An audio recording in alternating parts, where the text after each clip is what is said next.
talking like that. And we are back live with the Blame Girl podcast Mr. Terry Wayne. and we are blessed to have Wynton Francis in the house. Thank you for joining us, Wynton. Yo, what it do, Blame Girl? You tell me, how was your weekend? Back live with the Oh God, I turned it down. I'm sorry. Look at you. Look at you. Blessed to have Wynton Francis in the house. Okay, we're ready. We're good. We're good. Okay. You sure? Yeah, sure. All right. So how was your weekend? Weekend's been pretty chill. And I mean that like literally and physical. Because like the weather down here, South Florida has been pretty well for us down here. I don't know how it is up there in where Terry's at up there. Where is that again? Up there in the boondocks. Nashville. Yeah. Nah, down here. I live in a suburb of Nashville, but it's not exactly the boondocks, but yeah. Hey, but yeah, now I'm down here in Miami. It's chill weather, as you can see. I blurted out, but it's chill down here, man. I'm having a good time for the weekend, Super Bowl weekend, So, what's happening with you guys? You didn't get into any shows this weekend or anything? Friday I went to Thank You Miami. I went down there. I think I went down there probably at the best and worst time because it was during the World Baseball Championship game or something like that, where it was Venezuela versus Dominican Republic, and the streets were packed. It was like a block party out there. It was hard to get to the comedy show. When you did get there, it was pretty empty until the game was over, and just went to a shit show after that because everybody wanted to celebrate. Well, I was trying to watch no damn comedy, so it's hard trying to compete with sports when you're a comedian. Yeah, you can't. Yeah. You can't compete. Yeah, we want to see fucking death, murder, horror. Just want to see somebody get hurt. But other than that, with the comedy yesterday, I went out and just got my hair done. Had a little self-care, a little me time. Here, gotta have it. Got a little me time, Cornrows? Yeah, got sticks to the back. Get my thugger on, Terry, how was your weekend? Oh, just hanging with the family, might have some real big news on the horizon. Can't talk about it yet. Don't want to jinx anything, but this time, 2 weeks from now, I might have some big stuff to talk about. I'm putting that energy out for you. Thanks. Put it out in the world. Hey, good luck with it. Good luck with Thank you. Thank you. So what's up with you, Blaine?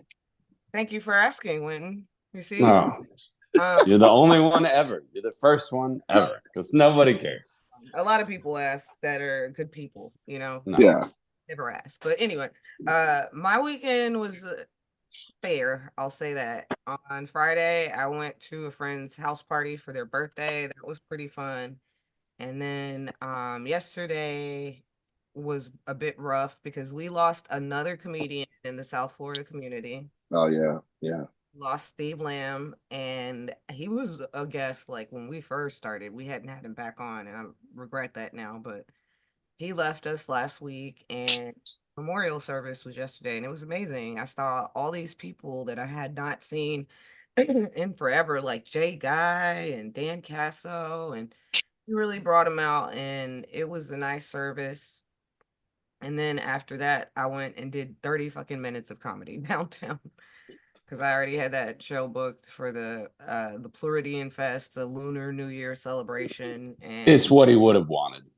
Yeah, I definitely agree with that. He went out on stage, so exactly, which is, I mean, it's hard to process when a comedian goes out on stage like that. I mean, as you know, Gio, I've had history with that. I was hosting a show at the Palm Beach Improv, and a fellow comedian friend of mine had a heart attack on stage and didn't make it, which was terrible.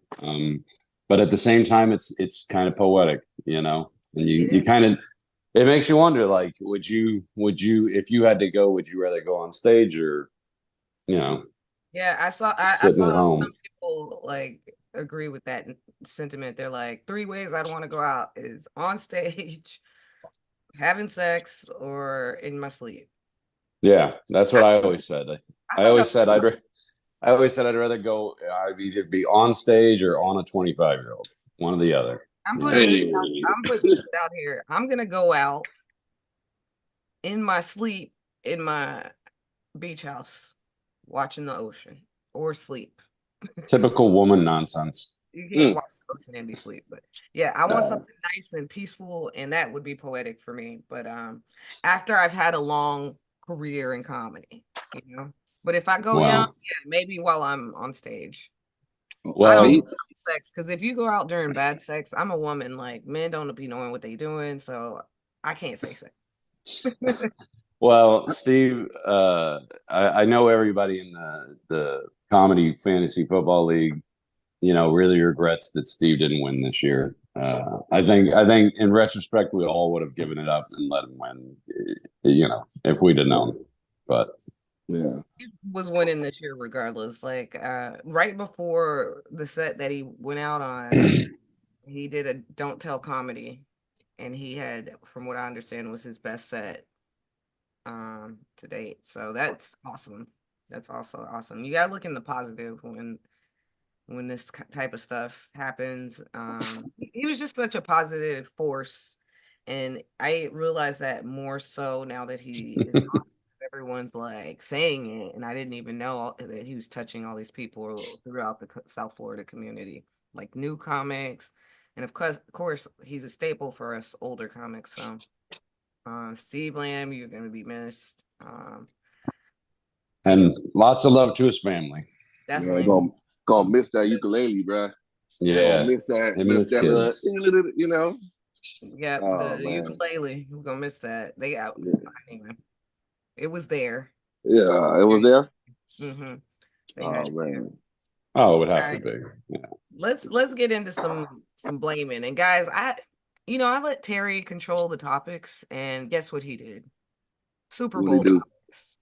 Well, of Not course, the we are game, not literally the game, not the game in his defense, but it's we just we are doing a live podcast on Super Bowl Sunday. What are we going to talk about? Knitting? Like, no. Project Runway. Project Runway. Okay. I didn't sign up for no Project Runway. I Yeah. didn't sign up for that talk, man. I What we don't even doing? know what's going on in Project Runway lately, but I know Mm. this. I What, know that the whole country is watching Taylor Swift's airplane fly from here to there in Super Bowl. And who's to blame, guys? You who's to see, blame it's for it? all see, it's not the Super Bowl, it's pop culture. It's a pop culture podcast. And now we're talking pop culture. See? Pop culture. Pop Wynton, what culture. say you? Who I blame for Taylor Swift plane watch? I blame the Swifties. Every last one of them.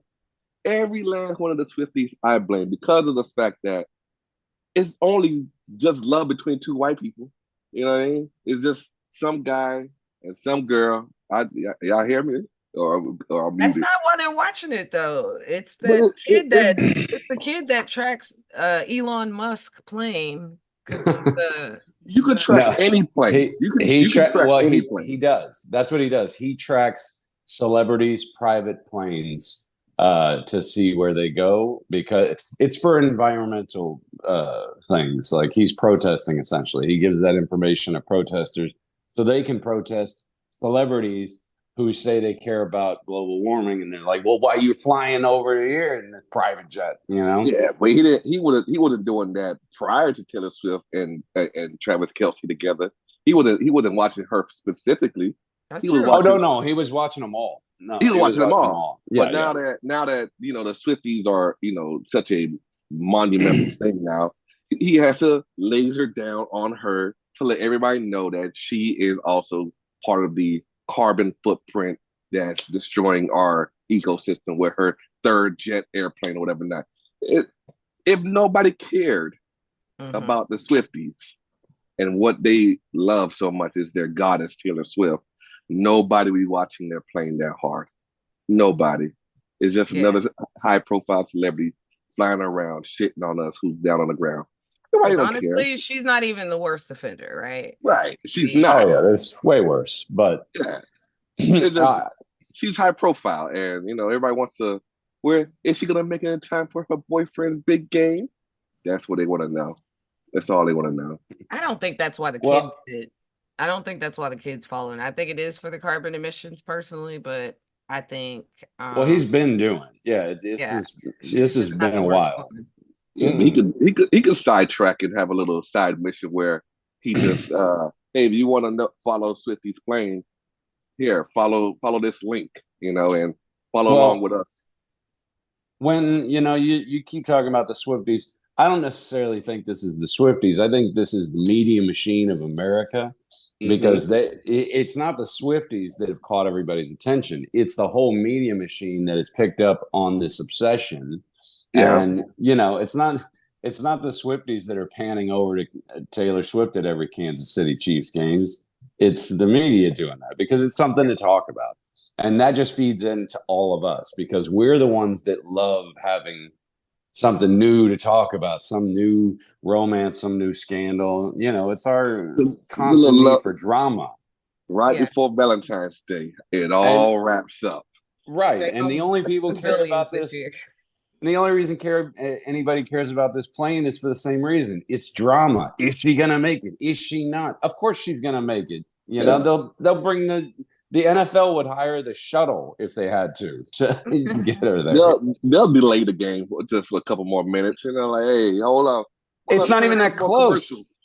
You know It's what not I even that heard that close. kind of Her threw me plane off? landed yesterday. Like it's crazy. You It know what I wasn't heard? even close. You know what I heard that threw me off? They said that they make the players pay for a ticket. Play for their own ticket Yeah, like to you have get to to the get the game. ticket. Oh no. What you saw was players have to pay for the people who Family. come to see them. Yeah, they don't get any free tickets to give their family. You don't have to buy a ticket to go play the game. I'm like, that's wild. No, because I saw a story just like that where it's one of the players' wives who isn't going because they said, "Why are we going to pay $20,000 for me and her to go?" When they can just sit at home and watch it. It's fine. Yeah, I like watching it at home anyway. yeah. Yeah, I don't like the football crowds. I wouldn't want to be at no damn Super Bowl, I'll tell you that. But It's a better view. It's better view at home. You get to watch the game. It's a better way to watch it, in my opinion. You can if get I drunk can't and not get kicked out. if Yeah. I can't be in like And when Yeah. you're watching the game live on the field, you don't get to see the close-ups. You don't get to see the replays and the zoom-ins and all that. You got to watch them on a big jumbotron. It's just not the same. It's well, not see, I don't distracting. care about the game. I care about like the atmosphere. Like if I were to go to any Super Bowl parties today, what you serving?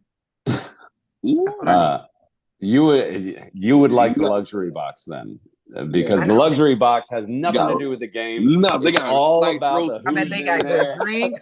I bet they Yeah. got good food. Oh, Good they got a company. you got a Private private bar and a private butler that comes with it. Bring you anything you want. Yeah, you would love that. That's the slice lifestyle meat. I'm trying to lead, but that's just me. But if I want to lead a lifestyle like that, I need to be advertising on the Super Bowl as we speak to make that kind of money. Am I right? Ooh, The advertising in that's big the money. what'd you say? That's big money right there. Yeah.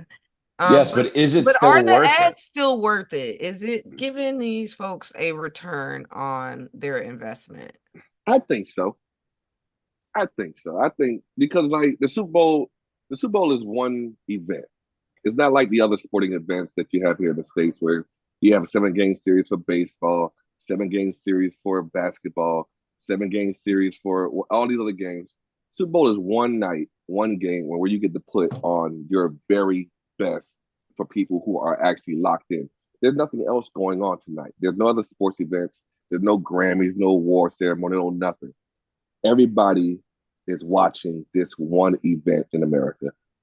Why not go ahead and go big and get everybody's attention with a advertisement that's going to wow and lock in and talk about for 2-3 weeks or so? I mean, well, back then everybody talked about it for 2-3 weeks. Now then, everybody talks about it for a day or so or whatever. Not, but at least you get the talking. People talk about what you did. You get the likes, get the reposts, get all this stuff that's going on. So I think it's still a good thing. I think it's still but it's entertaining. 7 million now. 7 million for a 30-second ad is what they're charging. Right. Not to mention, you get 100 million eyes on your product, though. Not 100 million. They're expecting this. This is bigger. Well, no. They're expecting the highest Super Bowl ratings ever this year, and that's 67 million is the highest ones ever. So it's And not even that much. but where else would you go? Well, let me 67 million people watch you. let's see. Each Joe Rogan podcast gets about 60 to 70 million views. And that's one thing. And he's not charging $7 million for 30 seconds. And not to mention, everybody talks about that, but that's all it costs to get the airtime is just for the 30 seconds of airtime. Not to mention, you got to spend 1 to 3 million on top of it in production to actually make the ad. And then you got to pay for it to run anywhere else too. Like you got to pay for it to run on YouTube ads, and then you got to pay for it to run on normal television spots. I mean, you're talking $12-13 million at the end of this for one single 30-second ad. They say that Joe Rogan sponsors put down 120,000 minimum, but it ranges to $1 million for ad. Right, but that's not 7 million for 130 seconds. Yeah, but Joe Rogan hasn't had his roots brought in like the NFL has. NFL has had basically even had what I think BlameGirl sent me this link where even the presidents would go on and have a 20-second interview slot or 20-minute interview slot.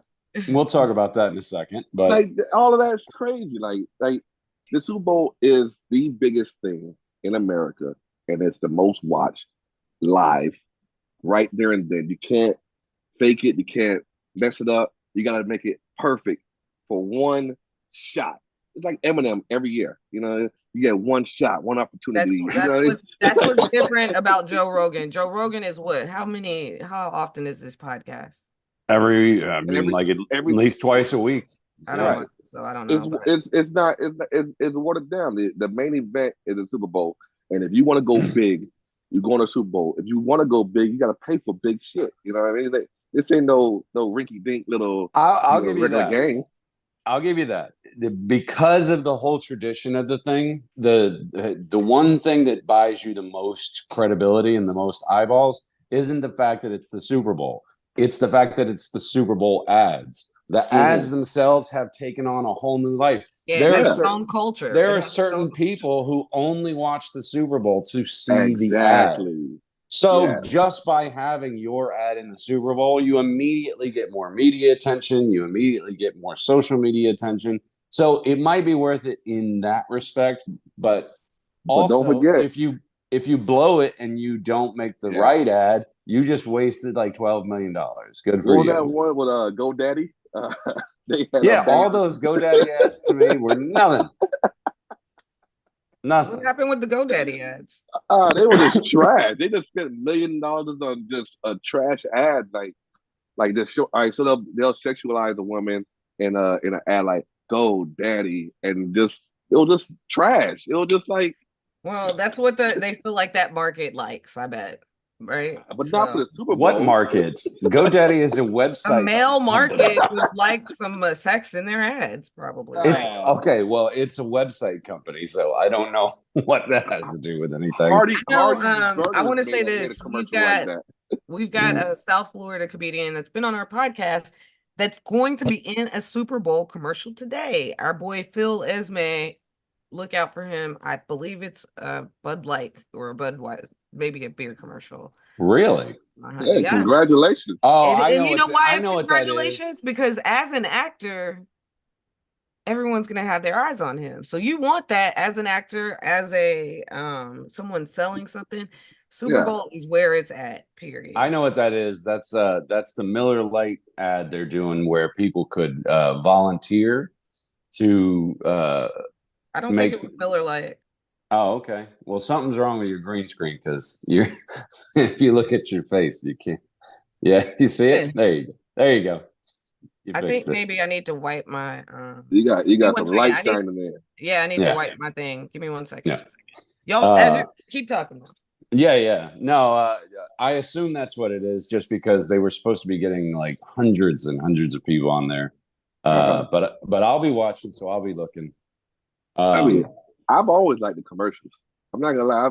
I'm one of those people that was like, damn, I want to see the Super Bowl commercials. I actually don't have a team this Super Bowl. I just feel like the Chiefs are gonna win it. It's gonna be a whole other thing. And I'd say, you know what? I'm gonna enjoy the commercials this Super Bowl. I'm not gonna care about the game.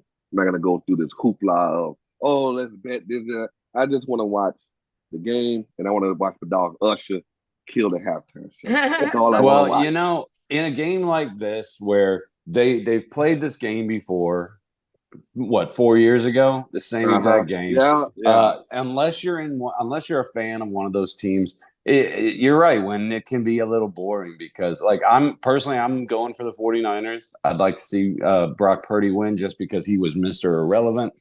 Right. You know, to watch Mr. Irrelevant then turn around and win the Super Bowl is kind of amazing underdog story. Yeah. But should have been yeah. the last time though, but it would have been better. Yeah. Right. If it was the first season, but that's a little reaching to impossible. But it would be great, and I gotta admit I do like the ads too, especially the funny ones. You know, Doritos and Budweiser and all those. They usually come correct with some funny ads. It's Michelob Ultra. Okay. Michelob Ultra. I'll be watching for it. All right. Well, good for him. I know, that's so cool. I know. Congratulations, man. Congratulations. Congrats. You know what else I find so cool and fascinating is that this year, as Wynton brought up, the president is not going to attend the Super Bowl interview, the second interview. Who's to blame? Why do you think he's doing that? And is he making a mistake? Who cares?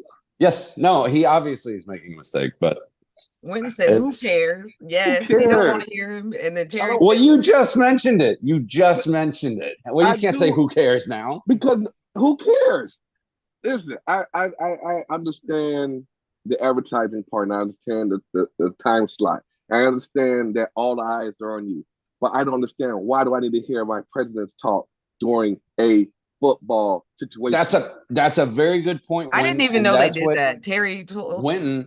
That is a very good point, and that's actually what his team came out and said. They said the president said that he just wants people to not think about politics for once and enjoy the game. Well, here's the problem. The people that he wants to hear that, his opposition, I don't think they're ever going to hear that because Fox News is never going to say that on air. They're never going to say that. They're going to be like, crazy Joe Biden skips the Super Bowl because he hates America. You know. But even Trump skipped it. No. Trump's this year when Biden says he wasn't going to do it, Trump volunteered and said, "I'll do it if he doesn't." And the NFL went, no, we don't want that. We don't want you. It's fine. We don't want to see you up there complaining about rigged elections. Stop giving him a microphone for sure. If you can separate church and state, you could be able to separate NFL from politics. Like, I'm just saying this. Can we just separate some shit? Well, just for one day, can we all just get together, eat some wings, and not talk politics for one day? Would that be nice? Can we just be nice? Well, it depends on who I'm hanging with. If they go, it's two red teams on the field today. We don't need to talk about red versus blue. All right, everybody just come together. With all the capitalism surrounding everything. What? Shut up, you wet blanket. Talking about Taylor Swift's planes and. Well, you can talk about this. We can talk about the plane. That's interesting. Yeah. That doesn't matter. I'd rather talk about that than how bad the economy is. Like, oh man, look how much price of wings going up. I don't want to talk about that. Just eat the wings. Just eat the wings. Wings are a good price. I got 3.5 pounds yesterday for $10. Okay, wings are a good price right now. All right. Saying. All right. I had to buy them yesterday. You know what's not a good price? Are Super Bowl bets, guys. They have gotten out of hand. They betting on every goddamn thing, including Taylor Swift's plane. Is this necessary? With all the capitalism, I'm sorry, I had to throw that word in there. Are these bets out of hand, and who's to blame? Let me tell you something. These bets have been around for a long time. People have been betting on the most ridiculous things way before the internet caught on to it. I mean, I like you could be in with your homeboys like, I bet he won't get her number. Or I bet he fucks this one up again. We made these bets. We just never put it on the internet for everybody else to join in on. So have your bets, lose your money, get your games, and have some fun. I don't blame nobody. I don't blame nobody. He got such a chill attitude. He don't be blaming nobody. He don't be blaming at all. But she Yeah. blamed it. She blaming. I will blame after Terry. Terry, what do you say?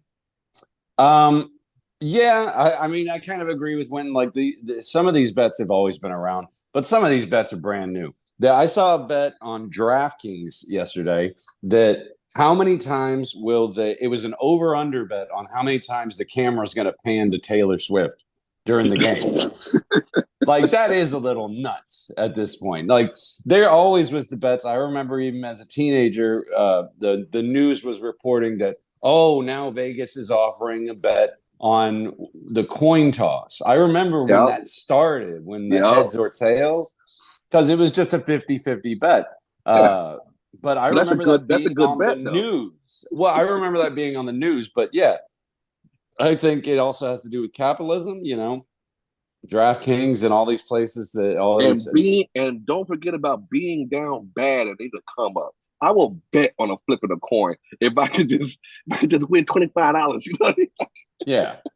Yeah, but I also agree with the capitalism side of it because again, you have all these competing casinos and apps trying to be more creative than the next one so that they can get those obviously stupid bets that are going to lose.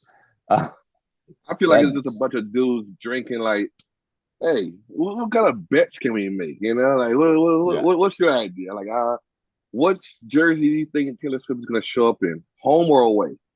Yeah. That's an actual bet. That's a bet right now. Is what color jersey she's wearing is a bet right now. And by the way, the number one is red right now. Red is going off. Yeah. I think that the bets have gotten out of hand because of Taylor Swift, clearly, because she was not in any of these bets last year or the year before. These are all new bets based upon one woman. That bitch is an economy on her own, okay? Oh yeah, she's such an economy on her own. Yeah. She's bringing more economy to the Super Bowl. They love having her there. So she's and good for her, by the way. Good for her. Yeah, good for her. She's a 33-year-old that's been performing since she was like 16. She figured out a way to get popular by singing about all of her ex-boyfriends, and she won over all these little tween girls and took all their money. Good for her. Good for you, Taylor. Fucking yeah. We love women empowerment. No. We just need more women billionaires. They do better with their money. I just don't care for her music, but I care for her being an economy on her own, like a LeBron James. Sure. Yeah. Like a Beyonce. Like Kanye. Kanye. I don't want to interrupt you, Blaine, but Terry did just make a good point. Kanye used to be. You know who's not going to pull that shit? Taylor Swift. I'm just saying. Like, no, Kanye still is. What are you talking about? He got another deal right after the one that he lost. Okay. Like, he is uncancelable. They've been talking about that all week, and now he's got a new album out, and I want to hear it, but of course I'm conflicted. He's like the one artist I can't not listen to. I don't really listen to R. Kelly anymore. Sometimes I'll slip up when a woman's fed up in there. Key to my ignition. Well, no. I'm just saying you're not... Out of the female billionaires that I'm right off the top of my head, you're not going to see Oprah or Taylor Swift talking about how they're coming hard at the Jews, like. Yeah. So, but you need a diversity of women that are like that type of. So we need a female Kanye. Is that what you mean? I'll be it. Let me do it. Go ahead. Give me the money. I can do it. Well, you let it go long enough, and it's either going to be Nicki Minaj, say whatever the fuck I want. Trainer, and I don't mean I'm going to be like, apologizing to Jewish people with AI. I don't mean it like that, but men and white people might not like me as much and might try to cancel me.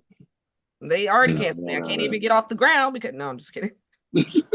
Man holding me down. All right. I'm tired of talking about the Super Bowl and the politics of the Super Bowl. I want to get to know our pleasant guest, Wynton Francis. He is just one of my favorite comics to be around. That energy, and then when you see him on stage, he just commands a crowd's attention and gets them in a good mood. Welcome, Wynton. Thank you for joining. Oh man, appreciate that. Help us get our viewers in a good mood because we don't have pleasant personalities, me or Terry. So. Yeah, I feel like these personalities have been doing just fine with me right now. You know, I've I been bet hanging all of out. them do. You know, I remember we went to the Dania competition and Yeah, for the turkey competition. And you were good. You yeah, held you it down killed on the it though. I stage. remember that. I remember it. You That did was a really good well. time. I walked Um, away with that little ass turkey. That shit had no legs, no wings. It was just all breast. That was it. Just a turkey with well, good. I just don't even like breast. I got my own breast, so good that you won. No, I'm just kidding. So, Wynton, tell us, how did you get started doing comedy? I started back right before the pandemic. Uh, what's that? The acid in the 2019, right before the Chiefs and San Francisco game was about to pop off in 2020. Oh, Lord. But how did you get started? What did you do to get started? I went to one of the classes at Miami Improv. I Okay. had some I had some friends who was like, hey man, you funny, you should go on stage, do some stand-up comedy. And I was Who's like, teaching nah. the improv class in Miami? Because I know Ramon does it up here and in Dania. That was I don't want to Mike I know his last name. Ah man, he's gonna come to me. Mike Penn, I know who you're talking about. Panzika? Panzika, yeah, Yeah. Michael Panzika. Oh, Yeah, I he know did him. I didn't know he did the improv classes too. I knew he Yeah, had his classes outside of the improv, but I didn't know he did yeah, Miami. yeah. We was at the Miami Improv. Me and my homegirl Grace. We did a little pinky promise like, hey, we're gonna do comedy together, and Yeah. we both been just killing it, you know. Grace Victoria or Yeah, Victoria, okay, okay, okay. and Oh, we need to get her on here. We need to get her on here. yeah, and it's been a good journey. It's been a great journey. Ups and downs, definitely some downs where you just feel like, damn, am I We'll get to imposter those downs. syndrome? I'm gonna definitely give you a space to talk about those downs. Just think of me like Yeah. Shannon Sharp. No, I'm just kidding. Oh, All right. yeah. What's been your favorite venue to perform at? And you can't say, The improvs. It's too easy. Nah, I'm not gonna say the improv. The improv is like fishing with dynamite. Exactly. Exactly. But I like a lot of Miami's sceneries. So I would say instead of just like, I'll say the ones that I like that's most challenging. I'll say that is like tourists. I love tourists. Um, I've been loving tourists lately. Yeah. Tourists. What's another one that's Lincoln's Beard. I don't know if you guys heard of that one. Lincoln's beer or Union beer. Lincoln's Beard.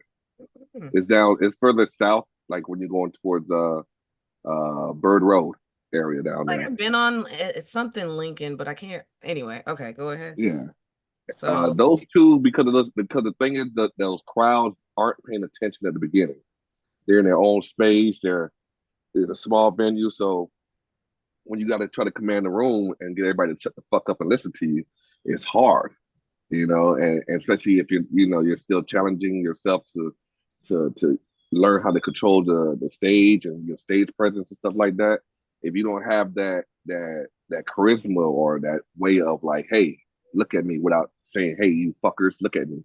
It's hard. yeah. It's definitely hard. And It's funny because I went to Taurus for the open mic about 2 weeks ago with our good friend Brian Jolet, and they always have the show first and then the mic. And man, that's a rough room, especially mm-hmm, if you don't have what you were saying, like the command. And I noticed with some Miami comics, they tend to default to crowd work or even like lashing out at the crowd whenever things aren't really working. mm-hmm. And you can't do that in that room. You can't do that. That Yeah, does. no, no. If you have if you're set, I mean I don't say this, I don't want to say this in a disrespectful way, but if your set is weak, if you got a weak set and you try to just go up there and do it and the crowd's not giving to you, you feel it.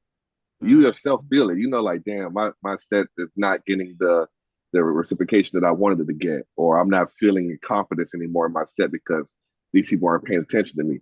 That's when you find out how good or bad as a comic you really want to do this. You know, Yeah. because if you can't get a small room to pay attention to you, what are you gonna do when there's a big room ready to listen to you?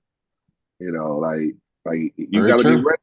Yeah, you got to go ahead and be able to bite that bullet and say, you know what, I didn't get the crowd tonight. I could come back next week, whole new crowd, and try to get them again, but learn from that mistake that okay, I need to come harder or I need to come at this approach or whatever that. You got to learn from them mistakes, and if you don't, you're not gonna get any better than where you were that day.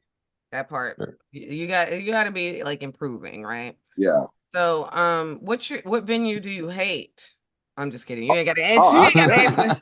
That ain't even a real question that we it's have. no, it's a real question. It is a real question. It is a real Look, question. if you got to answer, No, the place is gone. It no longer exists. okay. It was called Barter. And I'll tell you this right now. That place almost made me want to quit comedy. Yeah. Barter? I've never even Yeah. heard of it. Yeah, Okay. it used to be in Wynwood. That place is gone now. I'm glad I went over when I saw them crumble it down. I think I went out there like 2 o'clock in the morning and pissed on the fucking grounds of it. I hated that place. I Tell us a hated that place. story. What happened? Why did Oh you my God. almost quit? I went there like this in the first few months of me doing comedy. Everybody like, yeah, you should go up there and try it. And I went up there to this high ass stage, had to be like 6 feet high. Went on top of this bitch, and I looked down. Nobody was paying attention. Motherfuckers sleep on the bar, like on the table of the bar, like this, right in front of me, holding this drink. That sucks. Bartender is like, hey, you need to wrap this up. I need to go home. I'm like, this is comedy. This is the worst place I've ever been. It's dark, dingy, and just I like, oh, I don't want to do this. I don't want to do this. But everybody like, look, try another place, keep going, whatever not. And I Yeah, went I back to think bar. that's part of it, encountering places like that, right? Where Yeah, it's like it almost breaks your spirit. it did. But I went there one more time before it got destroyed, and I won. I won one night, and I like it felt so good to win in a room where you knew that it was always bad. Like you never was able to get a win, but when you finally get a win and they destroyed it, That means you're good. You're good at what you do. So since you've been doing it, where have you traveled anywhere? And if it's only in Florida, that's fine. Or if it's out of Florida, we'd love to hear about your comedy travels. yeah, I went to New York one time. Went to New York one time. Went out there to go see my boy um, Jack and Amanda Vasco and um, who else was out there? I think there was only two that I remember being out there. So I went out there to Brooklyn, and got a chance to perform at a couple of rooftops venues that Jack was hosting and Amanda was hosting. I got a chance to perform in Queens, no Manhattan. It was a nice little spot in Manhattan. I can't remember the name of it right now, but it was a dope spot. The manager tried me though. I ain't gonna lie, the manager tried me though because I had got in contact with him or one of the persons the week prior. And I'm like, hey, I'm coming down. I'm coming up there to do comedy. I'm a new comic, whatever. But I got I got a set trying to see what's happening, and they were like, yeah, you're good to go. Come on through. I get up there, they're like, oh, this is a bringer show, and since you ain't bring nobody, we gonna see what we could do with you. I'm Goddamn like, break I'm shows. like, you didn't tell me this prior, and I don't know anybody in New York yet to have a whole bringer situation. They're like, okay, we'll see what we could do. So towards the end of the night, they're like, okay, we'll give you 7 minutes. We'll give you 7 minutes real quick, and they threw me up there, and I shitted on them. I fucking took their crowd. I had a good time doing it. When I was done, I gave the mic back to the host. I walked past the manager. I said, thank you for your time. And I went out, sat in the front, and had a drink. And everybody after the show was like, yo, you do funny, da da da. And I know that, and that just gave me an extra, let me know that people gonna try you, but your talent gonna speak louder than they hate. And and Absolutely. and, That and that motherfucking and that attitude. I love it. I love it that so just felt so much better for me. I'm like, yeah, like I'm way out here with nobody, yeah. and my set is strong enough to carry me into another city. And that felt good for me. What has been your biggest challenge as a comedian? Fighting myself, fighting myself. Elaborate. Uh, there are times where you feel like you're an imposter. There are times where you feel like you're not growing. There's times where you feel like, you know what, you see other comedians that either came after you or not too far in front of you are doing better or whatever not, and you feel this. Now I don't want to call it envious, but you feel like, damn, I should be there too, or whatever the case is. You feel some type That of way. sounds like jealousy. Yeah, I have that a lot. Yeah, I have to right. fight that a lot. But you don't want to you don't feel no contempt towards the person. That's why I don't want to call it like a jealousy. You just feel like, yeah, It's I want envy. to, Yeah. yeah, envy. Yeah, I would call it envy than jealous. But like when you got Six to of go one. to, yeah, you gotta figure out which one your feelings are. But either way, like fighting against myself is that one is that I'm not trash. You gotta keep remembering to yourself that you're good, or the fact that you're still growing, or the fact that what that's not your time yet.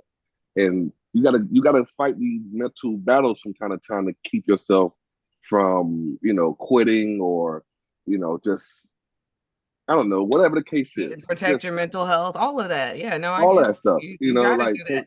I think because that's a big challenge for me too, is that I have shut up, Terry. I have to like when I look at other What? and I feel like I should have those opportunities, and then it eats away at you, and then you've got to get back into a positive space and be like, congratulations for that person. I can't wait for that opportunity. That's how you right, got to be. You can't let that negativity be like, because then you're just going to be miserable in this industry. yeah, Yeah, but some people, I mean, look, I know that's the right thing to say that you guys are saying, but I mean, sometimes self-evaluation is very important too, because not everybody gets a trophy in this industry. And sometimes you have to know when, like, okay, I've given this so many years, I haven't gotten any better. Maybe it's not for me and I should pick something else, try something yeah. else. I don't, Nobody speak for wants to yourself. talk about that portion of it, but it's very No, you're right. important. You're right. Self-respect is very important, but self-awareness is very much more important. You I gotta know mean, what I you got. don't disagree with that. I just, that doesn't apply to me, is all I'm saying. Yeah, no, I'm no.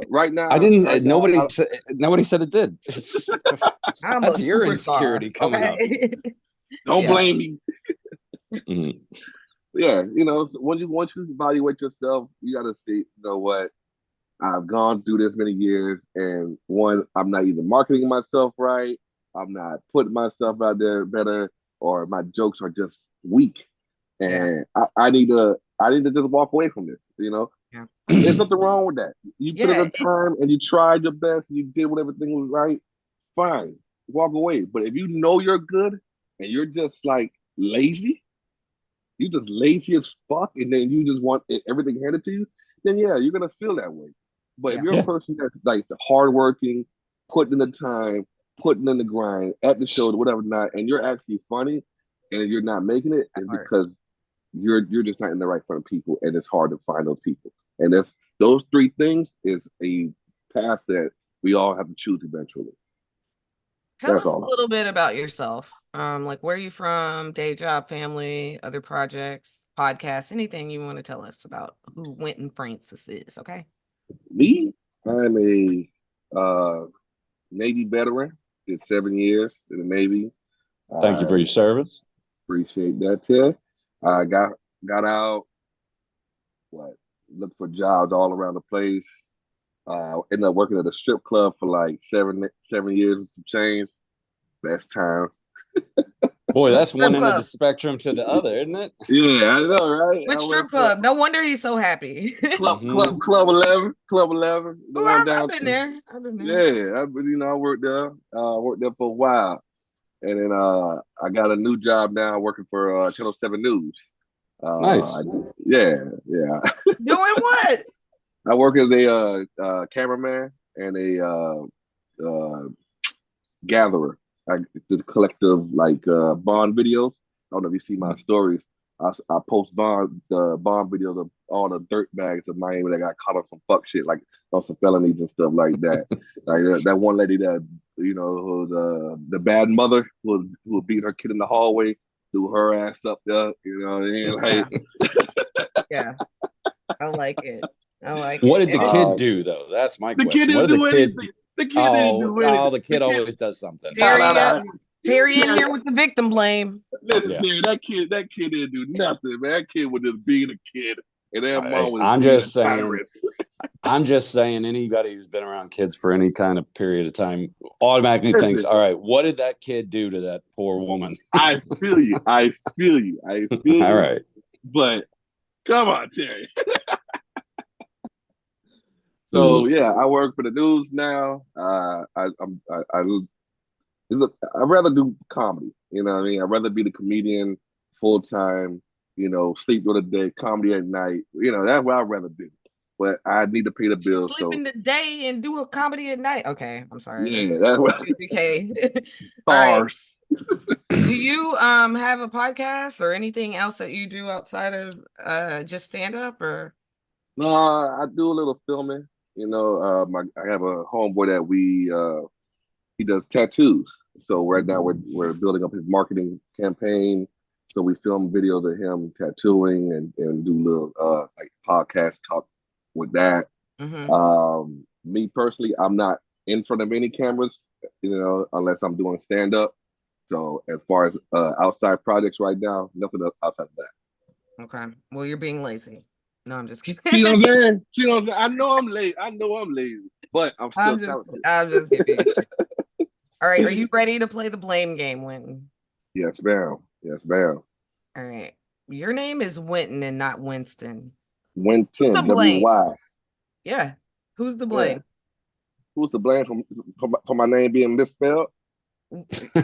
No, just Wynton instead of Winston. I don't know. That's a unique name. I blame society for the ignorance. All right. Okay. That's what I blame. I blame society for using the English language incorrectly and having Y and I so damn similar that everybody just wants to throw it in there. You know, that's who I blame. But it's like, but you're missing an S. Ain't no S. Winston, Wynton. No, Wynton. W-Y-N-T-O-N. I know how it's spelled, but it's so Winston. I like my natural urges want to be like Winston Francis. Yeah. Well, how do you just not naturally blame your parents? I mean, they gave you the name, so because they gave me life, Derek. Are you named after anyone? I sometimes tell people I'm named after Wynton Marsalis, the jazz player. Ooh, okay. Yeah. All right. Then everybody like who? But white people like, oh yeah, I know that guy. I'm like, oh, okay, sweet. I think it's a cool name, and I like you're the only Wynton around that I've ever met. And it, like I say, my natural urge is to want to be like Wynton, but it's like no, it's Wynton. Wynton. Yeah, Wynton. Yeah. All right. Do you have anything you want to promote that's upcoming? Any shows? You want to give out your socials? Yeah, you can follow me at Wynton Francis Comedy. That's Wynton WYNTON Francis Comedy. That's my Instagram. Yeah, I'm at the Miami Improv next month, St. Patrick's Day, for the ridiculous Knicks. That's How his much your birthday. girl weight tour? Well, happy birthday, Terry. No. St. Patrick's Day is. Oh, yeah. Happy early birthday. Thank Terry. Yeah, you probably didn't talk for your birthday. So. Yeah, we stopped counting at my age. So what was the last count? The last count was 42. So that's okay. Yeah. Hey. We don't want to think about that. Oh, we don't talk about that. All right. Yeah, I'm at the Danger Improv March 17th for the Ridiculous Knicks How Much Your Girl Weight tour. Oh my God. I'll be on that show. This nigga here. How much your girl weigh? We had him on like way back. I was going through our episodes because I was looking for Steve Lambs, but I think Steve Lambs is on the Gonzo radio. But I saw Nick. I was like, oh, I forgot we interviewed Nick. But yeah, he's killing it with that How Much Your Girl Weigh. It's so silly. It's so silly. Silly as shit. But Nick is actually one of my oldest comedy friends. We started just about the same time. So yeah. He got me under his wing now, and I'm appreciating his guidance and information that he gives me, opportunity to whatnot. All right, Terry, you got any words for white people this week, or which people? Which people am I talking to this week? This week I got words for unemployed people. My people. Oh, are you unemployed? I was with them all last year. You roll with them. All right. So the word for this week is ghosting. And ghosting because of professionalism. Now, I saw a report this week out of NBC that was talking about why is it that even though our economy right now is booming and everybody's talking about this booming economy, why is it so hard to find employment? Why does it feel like if you're unemployed, it's still so hard to find employment? Well, if you'll remember, a couple of years ago during the pandemic and afterwards, when the government was handing out money and there was a lot of opportunities and people were getting hired left and right, and there was this great what they called the Great Resignation. That's what a lot of employees did, was they were just ghosting people, and not only that, they were applying for a lot of jobs and then just not even responding to the responses that they got, the emails they got, the texts and calls that they got, and they just ghosted them. Well, that's what's happening now, but it's happening on the other side. There are still a lot of job opportunities out there, but unfortunately, just like any mechanism in life, this is starting to spring the other way. Now there's still a lot of opportunities, but there's a lot of people looking as well. So a lot of employers are ghosting people, where you can apply. I think they said for every 100 jobs you apply to, you have 3 opportunities to actually get that job. So you're at about a 3% chance of actually getting one of those jobs. And that's why I wanted to talk about professionalism. Okay.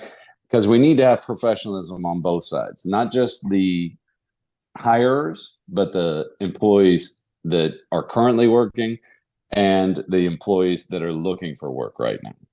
We need to have professionalism on both sides.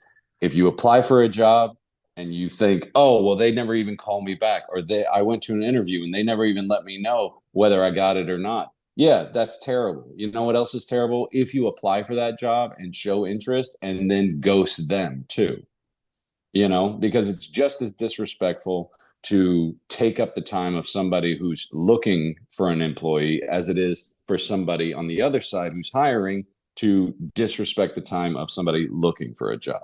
So we need to have more professionals on both sides of the job market in this country so that we can go back to the way it used to be, the way I liked it, where everybody was respectful of everybody else's time. And then we'll get to a good place again. All right. I don't disagree with that at all. I don't know how you could, even but though I'm I'm sure even you'd though find a I'm way if you could. even though like I own my own business and stuff, I agree. Like we got to stop wasting people's time that are applying and like tell them how much the job pays right off the bat, for example. Yeah. Or like I said, on the other side, stop wasting people's time who are looking to hire. I think that's the one that goes, unsaid, because it's like, oh, well, they just didn't want it anymore. Okay, well, let them know. Sorry, I'm not interested anymore. How hard is it to write a 2-sentence email and send it? Yeah, true. If you want to be treated professionally, start by treating others professionally. All right. What are we promoting this week, Terry? Just the book, Unclaimed Ashes, on Amazon right now. Okay. All right. And enjoy the game. And you can catch Wynton at the Miami Improv on St. Patrick's Day. Yeah, March 17th. March 17th. And as for me, this week, I am going to be, let me tell you right now, because I don't have the flyer pulled up, but I'm pulling it up right now. Give me a second. I have a Valentine's Day show at